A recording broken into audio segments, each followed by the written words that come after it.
ที่เกิดเหตุมีพระองค์หนึ่งได้หายไปโดยพระองค์นั้นมีชื่อว่าบัณฑิตโตหลวงพี่อนันดาจึงได้เดาว่าบางทีบัณฑิตโตอาจจะเป็นผู้ต้องหาในคดีนี้ก็อาจจะเป็นได้หลวงตาก็เห็นนำท่านจึงได้สั่งว่าให้หลวงพี่นั้นเล็งสืบคดีนี้ต่อ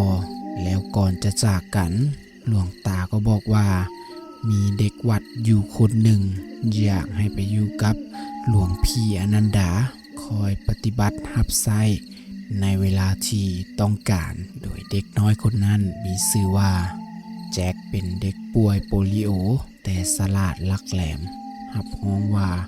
บ่เป็นภาระอย่างแน่นอนแต่เบิ่งแล้วหลวงพี่บ่สะดวกเราบอกว่าการสืบคดีนั้นมันอันตรายจึงบ่อยากให้ไผเข้ามายุ่งแต่ถึงจะเว้าแนวใดลาวก็บ่กล้าขัดคำสั่งของหลวงตาคือเก่าต่อมาหลวงพี่อนันดากับหลวงพี่สุจินโนก็ได้ไปเบิ่งที่ห้องบัณฑิตโตเพื่อไปตรวจสอบว่าอยู่ในนั้นมีหยังผิดปกติหรือบ่แล้วพวกเขาก็ได้พบกับหยังบางอย่างที่มีสีขาว